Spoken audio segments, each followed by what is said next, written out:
Assalamualaikum warahmatullahi wabarakatuh. Alhamdulillahi rabbil alamin. Allahumma salli wa sallim wa barik ala nabiyyina Muhammadin wa ala alihi wa sahbihi ajma'in, amma ba'd. Pemirsa di mana saja berada, alhamdulillahi rabbil alamin, kita berjumpa kembali dalam kajian online Majelis Tabligh Pimpinan Ranting Muhammadiyah Nitikan Umbul Harjo, Yogyakarta. Puji dan syukur senantiasa kita panjatkan kehadirat Allah atas segala karunia-Nya.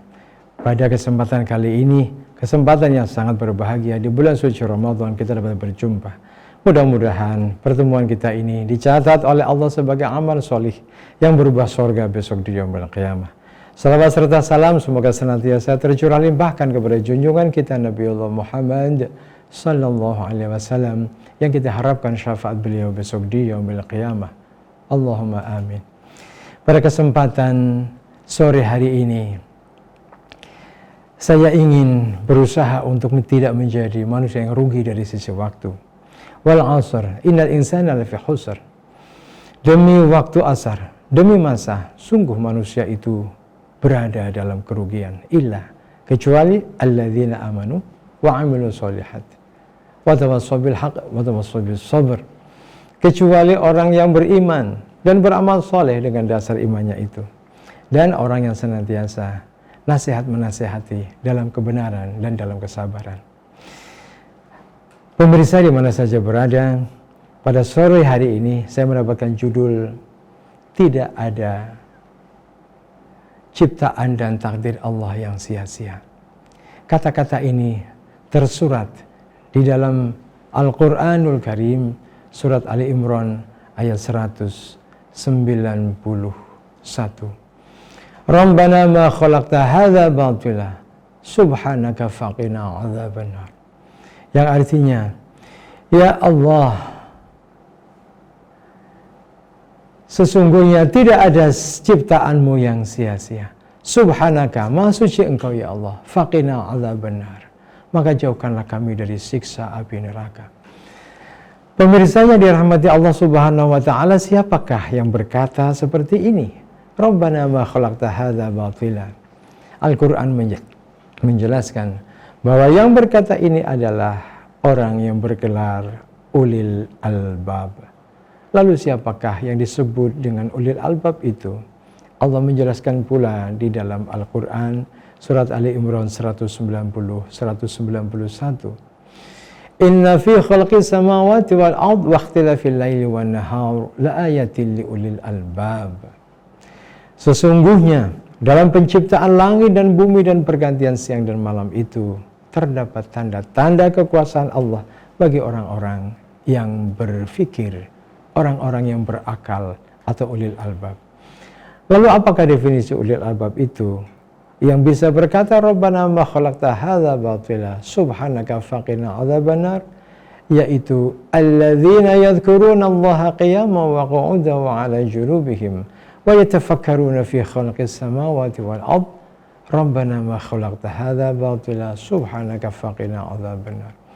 Yang disebut sebagai ulil albab dalam Ali Imran 191 adalah orang yang senantiasa berzikir menyebut nama Allah, senantiasa memikirkan Allah, senantiasa mengingat Allah, baik dia dalam keadaan berdiri, duduk maupun berbaring, dan senantiasa memikirkan ciptaan-ciptaan Allah sambil berkata, ya Allah, tidaklah engkau ciptakan segala sesuatu ini dengan sia-sia. Tidak ada keputusanmu yang sia-sia ya Allah. Maha suci engkau ya Allah, maka jauhkanlah kami dari siksa api neraka-Mu. Kita harus yakin bahwa tidak ada ciptaan Allah yang sia-sia. Semuanya pasti ada manfaatnya. Hatta seekor nyamuk Allah ciptakan. Apa manfaat Allah menciptakan nyamuk kira-kira? Mungkin kita belum terfikirkan apa manfaat Allah menciptakan nyamuk. Tetapi kalau ada pertanyaan, apakah ada orang yang bisa hidup, bisa makan, bisa menyekolahkan anaknya, bisa beribadah, bisa berangkat haji, berangkat umroh karena nyamuk? Jawabannya tentunya ada. Siapakah mereka? Orang-orang yang kerja di pabrik obat nyamuk. Di sana ada direkturnya, ada satpamnya, ada karyawannya, ada drivernya. Demikian pula apabila kita digigit nyamuk, kita kena demam berdarah, nyamuk Aedes aegypti, maka kita dilarikan ke rumah sakit untuk mendapatkan perawatan. Di sana ada dokter dan perawat. Karena kita masuk sebagai pasien, maka mereka mendapatkan nafkah untuk menghidupi keluarganya. Tidak ada ciptaan Allah yang sia-sia.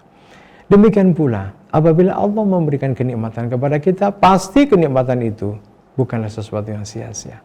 Demikian pula apabila Allah memberikan musibah kepada kita, musibah itu pun pasti tidak ada yang sia-sia. Allah memberikan sehat kepada kita bisa beraktivitas kemana-mana, tentu itu bukan sesuatu yang sia-sia. Dengan kesehatan itu, kita bisa beribadah kepada Allah, utamanya di bulan suci Ramadan, bulan yang penuh dengan rahmat, bulan yang penuh dengan barokah.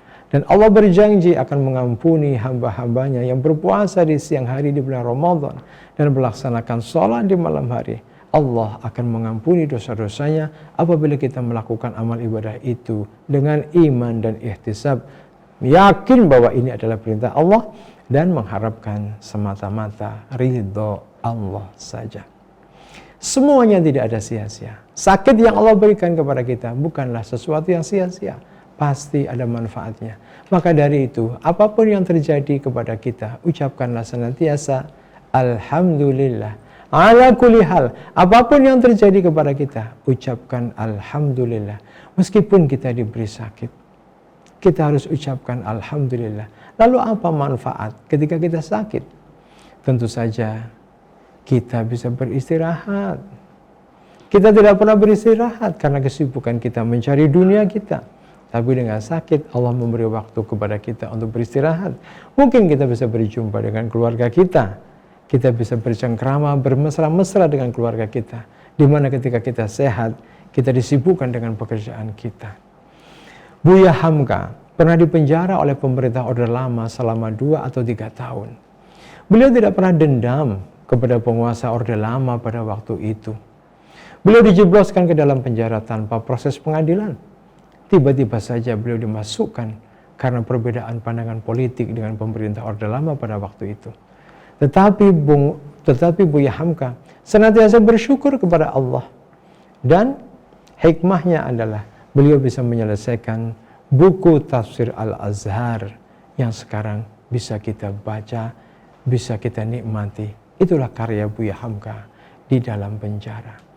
Buya Hamka mengatakan, apabila aku tidak di penjara, maka aku tidak akan pernah punya waktu untuk menyelesaikan bukuku.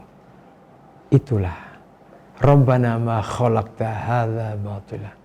Ya Allah, tidak ada ciptaanmu, tidak ada takdirmu yang sia-sia. Semua pasti ada manfaatnya. Kita banyak uang, alhamdulillah, insya Allah bermanfaat. Kita punya sedikit uang, alhamdulillah. Kalau kita kehilangan uang pun, kita harus alhamdulillah. Semua pasti ada hikmahnya. Sehingga kita harus senantiasa bersyukur dan bersabar apapun yang terjadi kepada kita. Kata Rasulullah, alangkah menakjubkan iman orang yang beriman itu. Apabila dia diberi kenikmatan, maka dia bersyukur. Dan syukur itu baik baginya. Dan apabila dia diberi musibah, dia bersabar. Dan sabar itu juga baik baginya. Setan, iblis tidak punya pintu untuk menggoda orang yang beriman. Pemirsa yang dirahmati Allah Subhanahu wa Ta'ala, mungkin itu saja yang dapat saya sampaikan pada kesempatan sore hari ini, kesempatan menjelang berbuka puasa.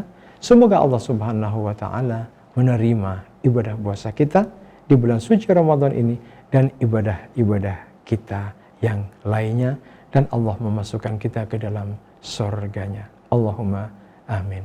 Demikian, wa'afu minkum bil hidayah wa taufiq. Assalamualaikum warahmatullahi wabarakatuh.